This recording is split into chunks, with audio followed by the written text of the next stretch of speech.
Assalamualaikum warahmatullahi wabarakatuh. Di sini saya akan menjelaskan mengenai studi kasus manajemen dalam organisasi perusahaan Goto.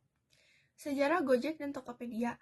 Tokopedia berdiri pada tahun 2019 oleh William Tanuwijaya dan Leontinus Edison. Lahir dengan misi demokratisasi perdagangan, Tokopedia ingin membuat siapapun bisa membuka toko online tanpa biaya. Dari perusahaan kecil, Tokopedia berkembang menjadi marketplace raksasa di Indonesia, menjadi tempat jutaan UMKM berjualan serta mendorong pertumbuhan ekonomi digital nasional. Gojek berdiri pada tahun 2010 oleh Nadiem Makarim sebagai layanan call center ojek dengan hanya 20 driver. Visi awalnya sederhana, mempermudah akses transportasi ojek yang waktu itu belum terorganisir. Tahun 2015, aplikasi Gojek diluncurkan dan langsung berkembang pesat karena menawarkan layanan yang dibutuhkan masyarakat seperti GoRide, GoSend, GoFood, hingga berkembang menjadi super apps dengan puluhan fitur yang membentuk ekosistem transportasi logistik, makanan, dan keuangan digital. Merger menjadi perusahaan Goto. Merger adalah penggabungan dua perusahaan atau lebih menjadi satu entitas baru. Pada tahun 2021, Gojek dan Tokopedia resmi melakukan merger besar yang melahirkan perseroan terbatas Goto Gojek Tokopedia terbuka, perusahaan teknologi dengan ekosistem paling lengkap di Indonesia. Merger ini menggabungkan 3 pilar utama. Yang pertama, Gojek sebagai media transportasi, logistik, dan layanan hidup. Yang kedua, Tokopedia sebagai perdagangan digital. Yang ketiga, Goto Finansial sebagai pembayaran, bank digital, dan fintech. Tujuan merger adalah menciptakan ekosistem yang saling menguatkan atau mutual ecosystem advantage. Contohnya, pengiriman barang Tokopedia bisa memakai armada Gojek, pengguna Gojek bisa belanja di Tokopedia, dan semua transaksi didukung oleh GoPay atau Goto Finansial. Merger ini juga dilakukan untuk memperkuat posisi di kompetisi e-commerce dan ride-hailing di Asia Tenggara. Konflik dan masalah yang muncul setelah merger. Goto menghadapi banyak konflik manajemen, di antaranya 1. Konflik budaya organisasi. Gaya kerja Gojek yang cepat, fleksibel, dan kreatif bertemu dengan gaya Tokopedia yang lebih terstruktur dan berhati-hati. Perbedaan ritme kerja ini memunculkan gesekan antar tim. Yang kedua, konflik peran dan struktur organisasi. Ketika dua perusahaan besar digabung, muncul posisi-posisi yang tumpang tindih. Banyak karyawan kebingungan soal siapa yang memimpin, alur kerja baru, dan keputusan akhir ada di tangan siapa. Yang ketiga, konflik keuangan. Setelah masuk bursa IPO pada tahun 2022, Goto ditekan untuk menunjukkan profit.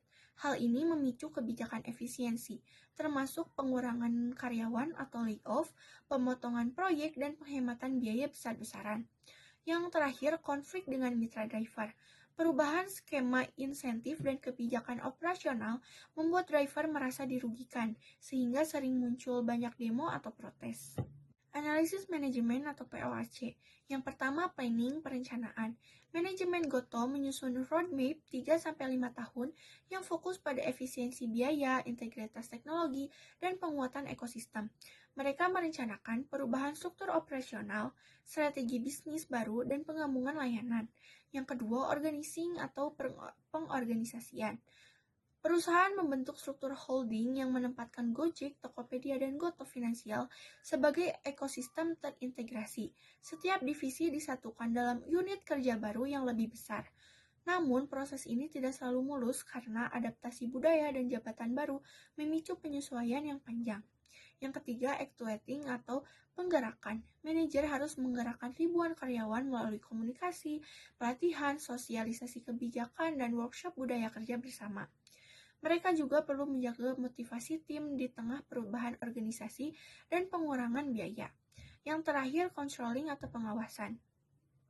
Goto mengukur performa melalui KPI, seperti jumlah transaksi, pertumbuhan merchant, efisiensi biaya, stabilitas aplikasi, hingga tingkat kepuasan mitra driver. Fungsi controlling penting untuk mengetahui keberhasilan integrasi dan mengevaluasi strategi. Manajer menurut Minberg. Menurut Minberg, manajer Goto menjalankan 3 peran utama, yaitu peran interpersonal, yaitu menjembatani konflik budaya, membangun kolaborasi antar divisi, dan menjaga hubungan dengan karyawan. Yang kedua, peran informasional, menyampaikan visi merger, menjelaskan perubahan struktur, dan memastikan informasi tidak simpang siur. Yang ketiga, peran decisional, mengambil keputusan besar seperti efisiensi, mengembangkan fitur baru, integrasi teknologi, dan restrukturisasi. Keterampilan manajerial.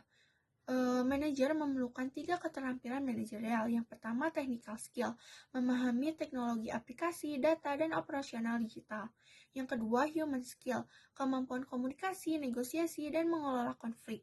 Dan yang ketiga, conceptual skill, yaitu memetakan strategi jangka panjang dan menghubungkan semua unit menjadi satu ekosistem. Yang terakhir, kesimpulan. Studi kasus Goto ini menunjukkan bahwa merger besar bukan hanya soal menggabungkan perusahaan, tetapi juga mengelola manusia, teknologi, budaya kerja, dan keuangan.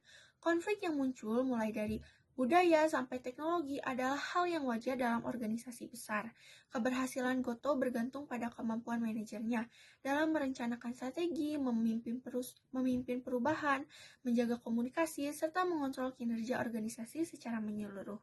Sekian dari saya, terima kasih. Wassalamualaikum warahmatullahi wabarakatuh.